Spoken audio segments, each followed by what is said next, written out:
कर्म अच्छा नहीं, लेकिन गोविंद कब इस पर कितनी कृपा वर्षा दें कोई भरोसा नहीं।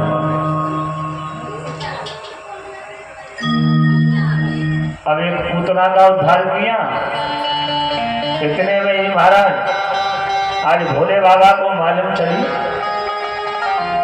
कि साक्षात परब्रह्म परमात्मा का ब्रज में अवतार हो गया है, चलो दर्शन करने के लिए चलते हैं। शिव जी आज स्वयं भूत भावन भोलेनाथ कन्हैया का दर्शन करने के लिए आए। कैलाश पर्वत पर तपस्या करते करते उनके मन में ये भाव जगा, और जैसे ही आए महल के दरवाजे पर अलग जैसे ही जलाया, मैया ने कहा बाबा कहा बात है? बोले अपने लाला के दर्शन करा दो। मैया यशोदा ने कहा, बोले मैं लाला के दर्शन नहीं कराऊंगी। क्यों? माफ करना बाबा, मेरा लाला इन सर्पों को देख करके डर जाएगा। जो लंबे लंबे तेरे गले में सर्प है ना, मेरा लाला सर्पों से बहुत डरे। भूत भावन भोलेनाथ शंकर भगवान कह रहे मैया मेरे गले में तो एक सर्प पड़ा हुआ है, तेरा लाला तो ऐसे 1000 फन वाले शेष पर शयन करे भगवान नारायण क्षीर सागर में। मैया कहने लगी अरे काहे को झूठ बोले बाबा? बोले मैया मैं तो दर्शन करके ही जाऊंगा। मैया ने कहा अरे बाबा मालूम ना है तुमको? बोले हमारा हट बहुत तकड़ो हट है, दुनिया में 2 हट विचित्र है, एक तो बाल हट और एक आप समझ गए हो, कहने की आवश्यकता है। भोले बाबा ने कहा भैया अभी तुमने अभी योगी हटना है, लेकिन मैं चिमटा यहीं डाल देंगे, 6 महीने की समाधि लगा के बैठ जाऊंगे, कब हम तो लाला निकलेगा दरवाजे पर से तब दर्शन कर दूँ। मैया ने कहा बोले एक दरवाजा ना है मेरे महल में? बोले तो 84 चौक का महल है मेरा, जहाँ दरवाजे हमेशा के लिए बंद कर दूंगी, दूसरा खोल दूंगी,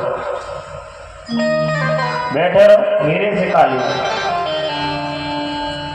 ये मैया और भगवान शंकर में दोनों में आपस में वार्तालाप हो रही है, और कन्हैया इधर देख रहे हैं मेरे गोविंद तो घटघटवासी परमात्मा है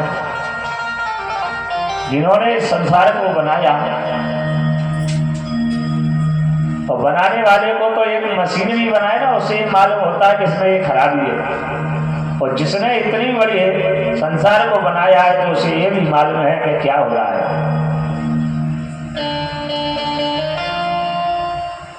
जोर जोर से रोना प्रारंभ कर दिया और जोर से रोने लगे।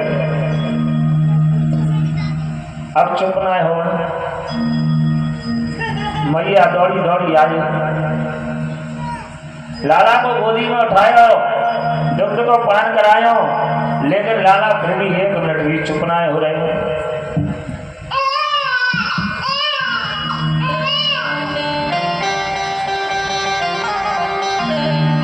अब मैया खूब चुप करे, लेकिन लाला चुप ना हो।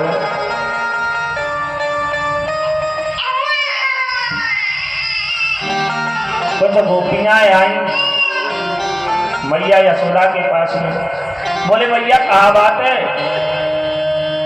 बोले बात का चुना है, लाला चुप ना हो। अरे भूखो होगा? अरे भूखो ना है, मैंने खूब दूध पिलाया इसे। बोले एक बात बता मैया, को आयो सुबह से तेरे दरवाजे पर? बोले और तो कौन आया, एक योगी आया था। बोले हमें लगे कोई बड़ी सी नजर लगी लाला।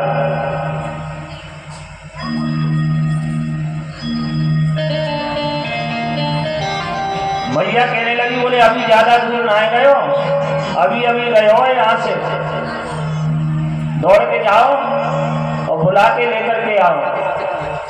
कभी होने बड़े सुंदर यहाँ भाव प्रकट किए हैं। मैया कह रही है बाबा को जल्दी बुला के लेकर के आओ। गोपी दौड़ी दौड़ी जा रही है और यहाँ एक वृक्ष के नीचे समाधिस्थ होकर के भूत बाबन भोलेनाथ बैठ गए। जैसे ही गोपी ने कहा बोले मैया बुला रही है चलो। शंकर बाबा कहते बोले हम किसी के घर में जाते, हम तो योगी हैं। गोपी कह रही है बाबा मैया ने आपको बुलाया, बाकी लाला को नजर लगी है। चल रे योगी नंद भवन में, तो यशोदा माए बुलावे,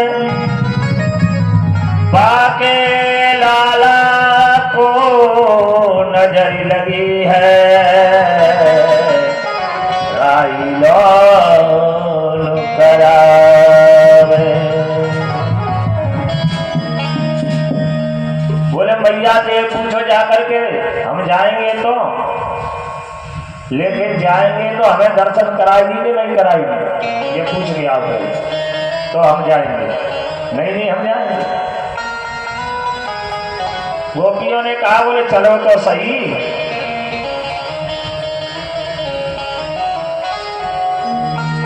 जैसे ही भूत बाबन भोलेनाथ आज चलिए गोपियों के साथ, और मैया लाला को गोदी में लेकर के दरवाजे पर खड़ी है। और जैसे ही मेरे कन्हैया ने शंकर जी का दर्शन किया एकदम शांत हो गए, चुप हो गए। भगवान शंकर ने कहा मैया गोदी में दे दे। अब मैया डर रही है क्योंकि भोले बाबा के लंबे लंबे सर्प गले में पड़े हैं। मैया डर रही है लाला को देने। जैसे तैसे मैया ने हिम्मत बांध के लाला को भगवान शंकर को दिया। और जैसे ही भूत भावन भोलेनाथ शंकर भगवान ने गोद में लिया, एकदम से शांत हो गए और हंसने लगे, खिलखिलाने लगे जोर से।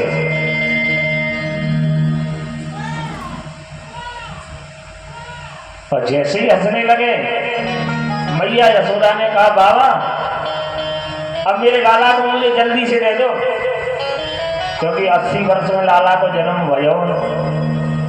तो भाव इसीलिए तो कहते हैं यशम ददाति स यशोदा, जो अपने बालक को हर प्रकार का यश प्रदान करे वही तो माँ यशोदा है।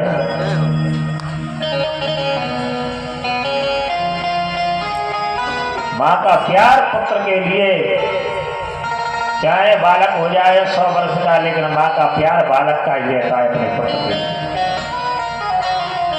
ये माँ की विशेषता है। और बालक बड़ा होकर के वो ही माँ को गाली दे, कैसा लगता है उस माँ को? जिस माँ ने 9 महीने अपने गर्भ में धारण किया, खुद नहीं खाती, भूखी रहती है बेचारी। 9 महीने के बाद प्रसव हुआ, उसके बाद भी बालक को सूखे में सुलाया, अपन गीले में सोई। लेकिन जब बड़ा होकर के और माँ को गाली देता है तो ऐसे बालक से तो मर जाना वो अच्छा है। वो काय का बालक है। इसीलिए सर्वप्रथम, मैंने उस दिन भी कहा आज भी, सर्वप्रथम गुरु है तो माँ है। और 4 चीजें तो कहीं लेने के लिए जाना नहीं है आपको, ये तो माँ और बाप के चरणों में हर वक्त विद्यमान रहती है। कौन कौन सी? चत्वार के वर्धन्ते आयुर्विद्या यशो बलम।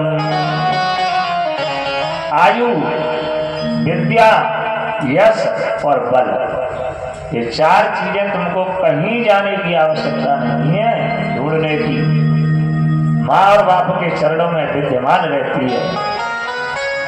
अपने माँ और बाप के चरण छू करके ही विद्यालय छोटे छोटे बालकों को जाना चाहिए। और ये कौन करेगा? ये माँ सिखाएगी तब बालक में ये गुण पड़ेगा। लेकिन बालक जा रहा है 7 बजे और माँ जग रही है 8 बजे, तो ये गुण नहीं पड़ने वाला है।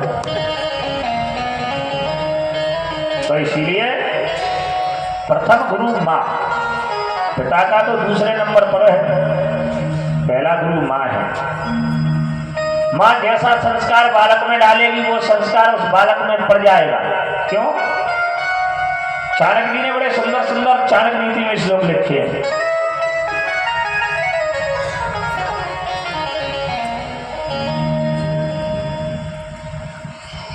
चाणक्य जी ने एक सुंदर भाव प्रकट किया है। न बनति फलिनो वृक्षा न बनति गुणनो जना। जिस प्राणी में अधिक गुण होगा वो बड़ी नम्रता से बात करेगा, झुक करके करेगा, और मूर्ख अकड़ के बात करेगा। उसको तो कोई चाहिए लड़ने के लिए। इसी प्रकार